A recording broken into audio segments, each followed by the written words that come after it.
Hi, I'm Teresa Ruth Howard from MyBodyMyImage.com, and I want to talk to you today about how my road trip ended in Road Rump. Okay, a little backstory. I am in the middle of a midlife crisis, and I took a little time off from teaching, and I wanted to just try something different. I needed to kind of decompress and get some space. And so I had the opportunity to work on the road at various hotels throughout the United States. And also had an opportunity to go to Macau for the first time, Macau, China, which is also very interesting. I'll tell you more about that. But basically, for the first portion of the trip and the last portion of the trip, I was actually in a car, or actually more like a truck, going to various cities in our great America. Now, because I went to so many, I'm going to read you off the list. This was from September to basically the end of January. Okay, so in that time, I've been to the Poconos, Williamsburg, Virginia, Charlotte, Mobile, Alabama, Dallas, Macau, China, Kansas City, Traverse City, Michigan, Sandusky, Mason, Ohio, Dallas, Seattle, LA. Okay, so clearly, so we drove from the Poconos, Williamsburg, Charlotte, Mobile, Dallas, right? Clearly we flew to Macau and back. Then we drove again through Kansas City, Traverse City, Sandusky, Mason, and Dallas, and then back to New York. And then flew to Seattle, LA, and then flew back from LA. So I was basically in a truck for 2 or 3 weeks at a time on the road, on the interstate, and having to eat on the road. Now, what I learned from this in general was that basically I eat really well. Like when I like to cook, I cook for myself. I basically make for myself a really well-rounded meal. It has a protein, it has a vegetable, and a grain. The grains I like are, of course, quinoa, bulgur. I love farro, those sorts of things. And then, of course, I like to juice. And I generally juice every day, or I have my smoothies every day. I do like a sweet, and you know I like my wine.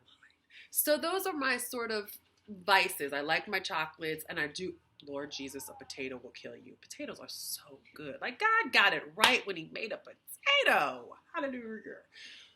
But I digress. So I had this master plan. So every city we went to, we were staying in a hotel that had pretty much a kitchenette. You know, you have your microwave, a refrigerator, and yada, yada, yada.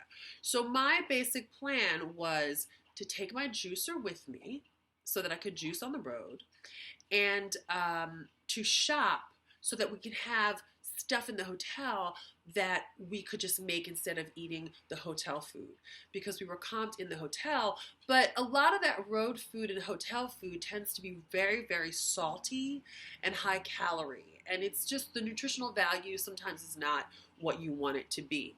So for the first couple of cities, the other thing I did, because I love Trader Joe's. I shop at Trader Joe's religiously, and Costco, love those. So I basically packed a bag, or a number of bags, of my Trader Joe's staples, things that could be made easily in a microwave because you don't really have a stove. So they had these lovely Indian dishes and rice, like brown rice in the microwavable bag, things like that. Now, I'm not a big microwave fan when I'm home, but as an alternative to what's available to you on the road, this seemed like a really great option. So they're not always Trader Joe's available in every city or state that we were going through. And so when our provisions would run out, sometimes we'd find ourselves without our stash, and we'd have to either resort to eating in the hotel or eating on the road. Now, here's what I discovered about, I had never taken a road trip before. Like, I'm not a road tripper. Like, I'm like 3 hours in the car and I'm good, and that's it. But we're talking about like 16-hour days sometimes driving place to place. But what I discovered was there is nothing available in this country off of the interstate, but junk and fast food, or fast food chains like your Applebee's. You'd be lucky if you found an Olive Garden, and those places where they provide what would be considered a real meal are again franchise companies that generally cook with a lot of salt and a lot they're higher calories. Even some of the healthier choices tend to be higher calorie, and the sodium content is just off the charts. So slowly I became the black Veruca salt. I started to blow up. I was like, oompa, loompa, doompa doo doo. I just saw my body just morphing into something that that I had never experienced in my life. And basically, I was held hostage by the road. And that's when I started to develop Road Rump. I was sort of getting depressed on the road because there was nothing sort of I could do about it. Little by little, my master plan went by the wayside, and we started eating directly either from the hotel or off the road, and that's when the Road Rump started to appear. Then we took a trip to Macau, and then we were faced with eating in a foreign country. So I'm faced with a dumpling. I'm faced with a noodle. Again, can't say no to a dumpling, a vegetable dumpling or a noodle. Oh my gosh.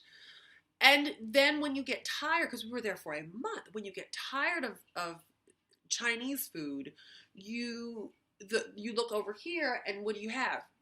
McDonald's. So I don't know. I'll explain to you what happens to people on the road when you are out of the country for a while and you are eating food that's not your normal food. Call it foreign food. There's a point when you just get tired and you want something familiar and comforting to your palate. And most times it's going to be McDonald's. And so I have to say that I did indulge in the McDonald's more than a few times. So that, again, I found that in Macau, their food tends to be very, very salty. So again, I'm faced with this sort of dilemma of eating what's available to me, but knowing all the while that what I'm putting in my body is going to have an adverse effect. Now, some of you might say that, yes, Teresa, you could have gone to a gym. Quite true, quite true. But again, on the work schedule, it was sort of difficult at times. And then also in Macau, where we were staying, they had a beautiful gym, and I did start to go to the gym and the sauna, because I love a sauna. To sit in there for like a half an hour, it'll do the body good. But again, the Road Rump was already plump, so I was on a downhill slope. So then when we came back from Macau, again, we did the last leg of the trip, and I just noticed that, again, the selection that you are offered outside of New York City, and I say that because there is a lot of diversity here, and there's a certain sort of awareness of food and portions. The portions, the selections, it really was very hard for me to figure out how to stay connected to my body and feed it properly while on the road. So I'm going to give you some of the tips that I sort of came up with as I went through this process, and now on the back end, in hindsight, I go like, this is what maybe might help if ever anybody finds themselves in that situation. So tune into part 2 of Road Rump, and I will give you my tips on how to survive and eat well on a road trip. Thanks.